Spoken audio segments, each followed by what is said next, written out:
Good morning, y'all. Happy Friday. Welcome to another edition of the podcast. Today, I will be doing my top 10 NFL power rankings. I plan on doing these once a week during the regular season and then 2 to 3 times between the start of preseason and the end of preseason.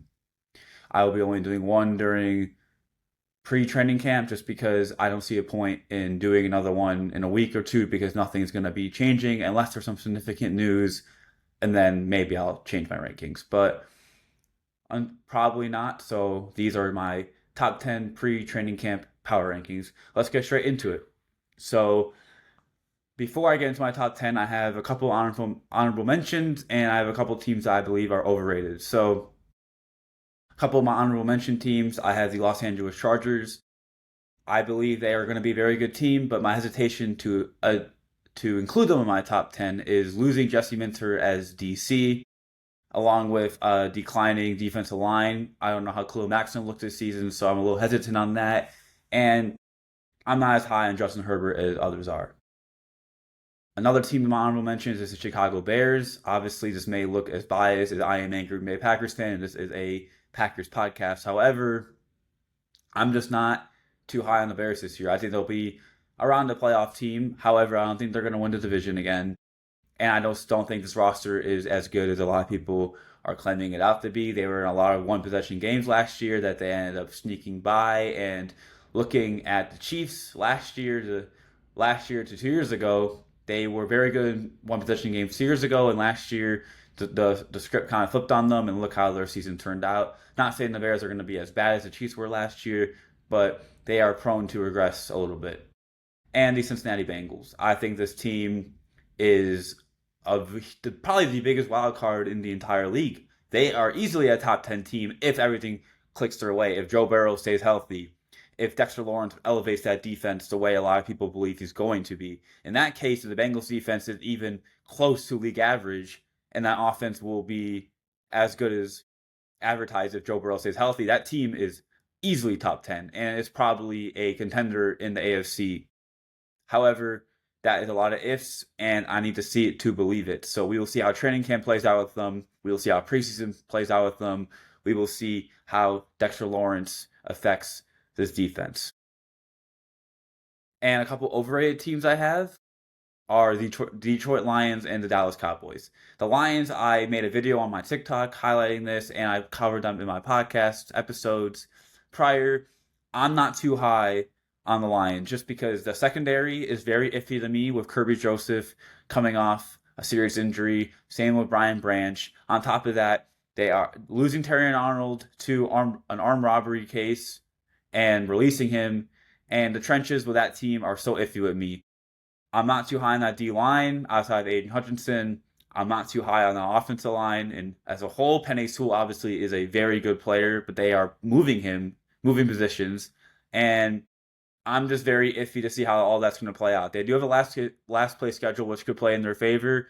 But when it comes to being a legitimate contender, I just don't see it.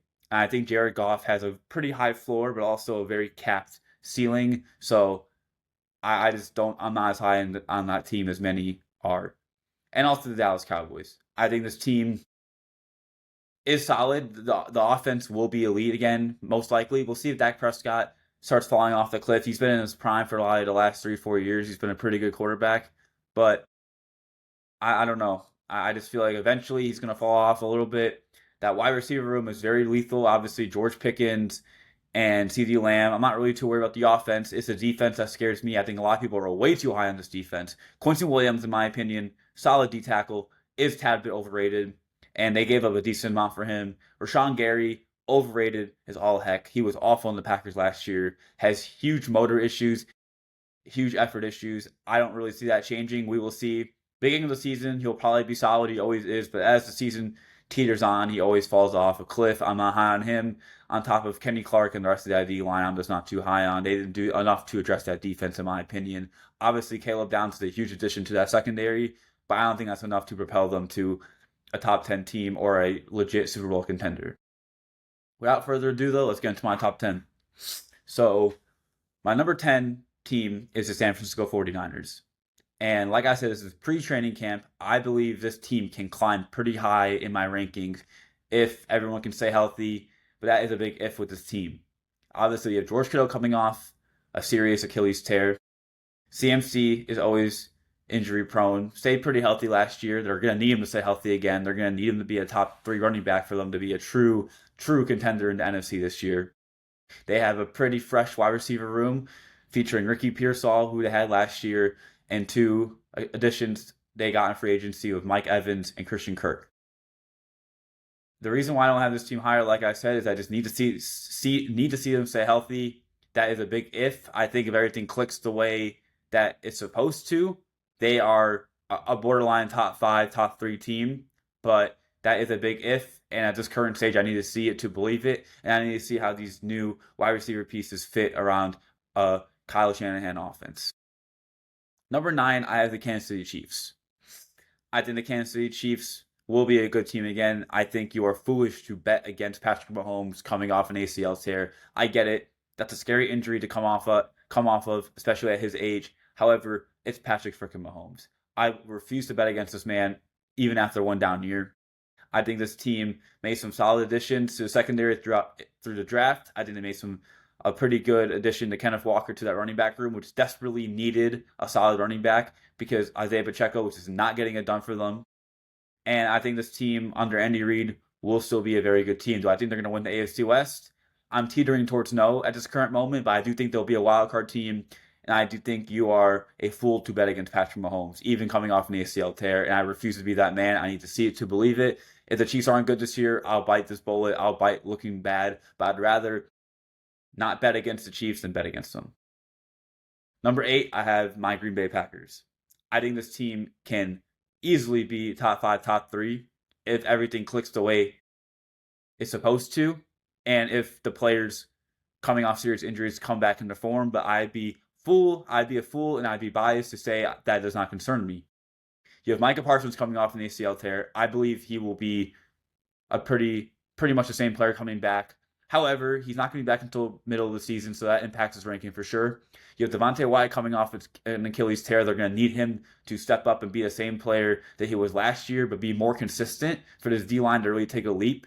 They're really relying on LVN, Colin Oliver, Barron Sorrell to take those leaps, especially LVN. They need LVN to step up as a pass rusher because they're not going to have Micah Parsons probably the first 7-8 weeks of the season. And they're going to need somebody to step up on that D-line. And LVN is that dude that they need to step up. I think the Josh Jacobs off-the-field scandal stuff definitely affects his team. However, it looks like it's starting to clear up. The Packers are starting to post him on their social medias again. He was at mini camp OTAs. So I do think he's going to be playing this season. And they're going to need him to be the Josh Jacobs of 2024. And if not, at least be a little better than he was last year. Because you could tell he was missing a step. But even if any of that doesn't happen, the most important thing on the offensive side is going to be Matt LaFleur trusting Jordan Love to air the ball out. They need this pass game to improve, and the offensive line needs to be able to protect for Love at all costs. Christian Watson, coming off that extension, needs to be an elite player, needs to stay on the field. I believe he's going to be very good this year, but the big if with him is he can stay on the field. Matthew Golden, is he going to take that leap? I believe so, but they just need him to give more targets. Jaden Reed, very solid player, got an extension. Brother, you're a very good player, but please, you need to have better hands, especially in big games. But that receiver room, people are making too big of a deal of them losing Dobbs and Wicks. They need to clear room for Golden. They need to clear room for everyone else to make it clear who the main guys are. And finally, they have done that. The real question is everyone going to take advantage of the opportunities given to them? We will see. The Packers are one big if. But at the end of the day, you cannot deny the talent on this team and the talent on the coaching staff. Adding Jonathan Gannon as DC, I love that move. I think he's going to be a pretty good Jeff Hafley replacement. So I think this team has a high ceiling. However, I'd be a fool to put him this high as I need to see it play out myself. So I have the Packers at 8 currently. Number 7, I have the Baltimore Ravens. This team is pretty high for a lot of people. For me, I think they're going to be a good team. Right now, I am teetering between picking the Bengals or the Ravens as my AFC North champions. It's very close for me. I've been on the Bengals bandwagon the last 2 years, picking them to win the division, thinking, oh, this is going to be the year that Joe Burrow stays healthy, and it never is.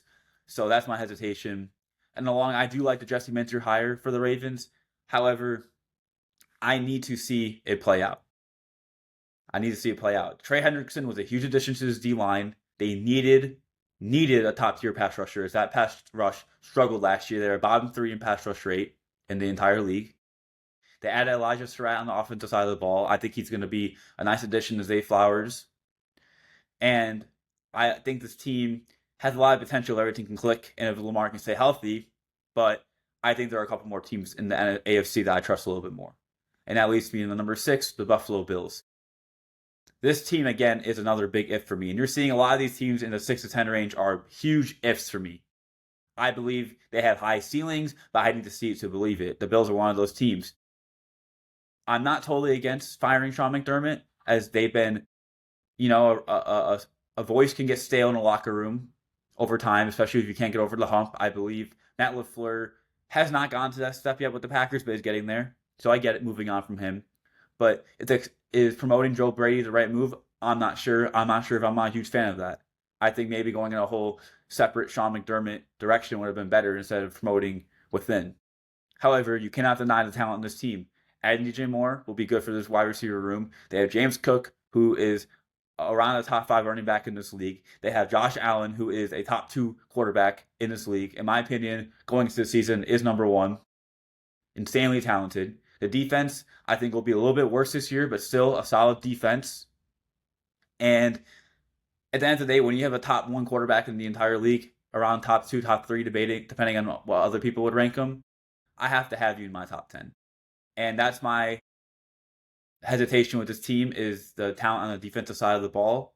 I almost had the Patriots sneaking in my top 10 and not having the Bills there, but I am not going to bet against Josh Allen. I think this team will still be solid.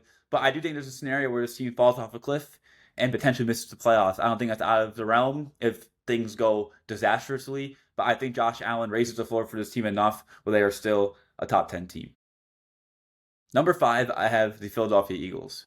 This team went through a couple of changes this offseason that are really going to affect more of the offense than the defense. I think the defense is cemented. They did lose Jonathan Greenlaw to the Vikings, but overall, that's a very, very good defensive line. They have Jalen Carter, among other stacked players on that team. They are an incredible, stout, run-defending team. They have, I always mess up his name. 1 second.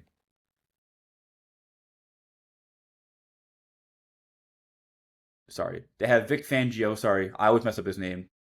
Vic Fangio is one of the best defensive coordinators in the league. They have a very good secondary. So that team, on the defensive side, I'm not really worried about. It's more of the offense. You lose A.J. Brown, which was bringing a lot of drama to the team. I get it. Losing him is not the end of the world for them, but still, a very talented wide receiver that Jalen Hurts is losing. They add Ontavian Wicks from the Green Bay Packers, which I like that move for them. He's a very solid wide receiver, 3, 2, more of a 3 than the 2. He'll probably be 3. They got Mekhi Lemon from USC, drafted him in the first round as a rookie. Devontae Smith is a good running back, a good wide receiver, Saquon Barkley is a very good running back. The offensive line is solid. My big question mark is Jalen Hurts himself. Is he really that dude?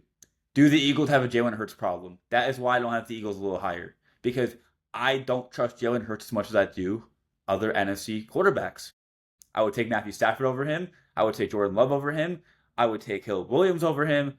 I would take Dak Prescott over him, among other players. I'm going to have a top 10 NFC QBs list dropping at some point before training camp starts. But on top of my head, those are the quarterbacks I would take above Jalen Hurts. I think I need to see it to believe it. They add Sean Mannion from the Packers, former Packers quarterback coach, as their OC. I think he's going to help Jalen Hurts' development as a passer quite a bit. But I need to see it to believe it. Jalen Hurts is a shaky passer. He's had a shaky last couple seasons. We'll see how Nick Sirianni has his locker room. I think if the Eagles start the season slow, there could be internal drama that comes within, and that could affect the team, and who knows what happens with Sirianni and Jalen Hurts. I think this is a big year for both of them. We'll see if they live up to it, but there's no doubt that this team is loaded with talent. Number 4, I have the Denver Broncos. This team would have been in the Super Bowl last year if it wasn't for Bo Nix breaking his finger in the AFC divisional round against the Bills. This team is very talented on the defensive side of the ball. Very talented. They got Patrick Surtain. They got a very good defensive line. They are stout on that side. And the offense, they are also loaded. They just added Jalen Waddle, which I believe was a very big missing piece they had last year, was a true number one on the wide receiver side.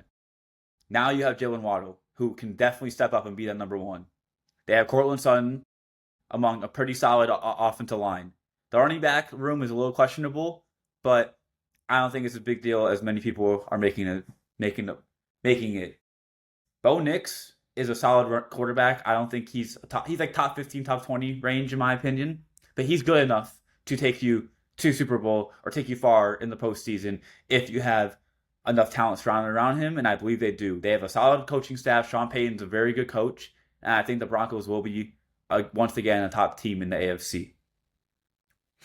Number 3, I have the Houston Texans, my number 1 team in the AFC this year. This team is loaded on the defensive side of the ball. I'm going to look up their defensive roster just so I don't forget anybody. That's how loaded this team is. Give me 1 second, guys. I'm so sorry.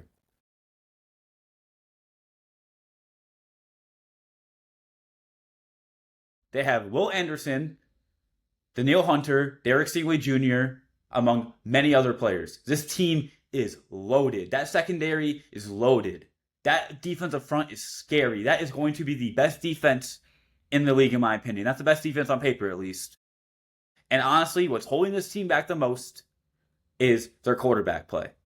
CJ Stroud is the biggest question mark and the biggest X factor for this team. If he can just be a little above average, why can't this team not make the Super Bowl?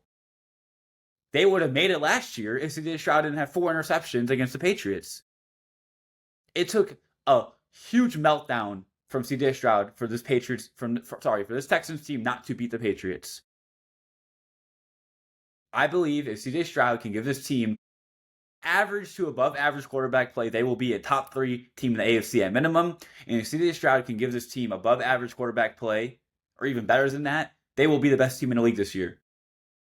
Or at least one of the best teams in the league this year. He's the biggest X factor. We will see. But I am very high on this defense. They are loaded. Absolutely stacked. Among the offense, too, they add David Montgomery as running back. They have Nico Collins and Tank Dell at wide receiver. They have Dalton Schultz at tight end. That's a very, very sound team from top to bottom. There's a couple question marks, like quarterback and offensive line, but the other parts of the team are just so well. I can't doubt this team. Number 2, I have the reigning champs, the Seattle Seahawks, and they would have been number 1 if the Rams didn't add Myles Garrett. This team is still stacked with talent. Yeah, they lose a couple free key free agents. I'm so sorry. Hello, blunder there. My fault. They lose a couple key free agents. However, this team is still very, very sound. They have Sam Darnold at quarterback, JSN among other wide receiver help. They have AJ Barner at tight end. They have a very, very good defense and a very, very good head coach. This team will be good again. They will not fall off a cliff. Yes, they play in a hard division. I get it. They may not win as much games as they did last year. I would almost bet that they're not going to win as many games as they did last year. However, this team is going to be another NFC title contender. And if it weren't for the Rams adding Myles freaking Garrett, they would have been one of my rankings. And that leads me to the Rams being number 1. Folks, in my opinion, this team cannot be lower than 1 right now. When you add a player as talented as Myles Garrett to a team that was a couple mistakes away from being in the Super Bowl and probably winning the Super Bowl, because I think they would have beat the Patriots if they beat the Seahawks, that's unbelievable. That defense is going to be stacked. You add Isaiah McDuffie to that secondary. You add Myles Garrett to that defensive line. And that's just the defense alone. Let's talk about the offense. You have the reigning MVP at quarterback. You have Devontae Adams wide receiver. You have Puka Nacua at wide receiver. You have Kyren Williams running back. Folks, this is the best team. Top to bottom in the league. Now, I do think it's a little silly to say that the season's over. Why even play? They're going to win the Super Bowl. because injuries can happen. Maybe Matthew Stafford doesn't have as good a season as he did last year. Maybe Devontae Adams falls off a cliff a little bit because he's aging. Maybe Puka doesn't have as good of a season as he did last year. But I think it's silly to doubt this team. So I have the Rams number one for the foreseeable future. We will see how they look in training camp, preseason, leading up to the season. But these are my top 10 teams currently, and I'll see you all in the next episode.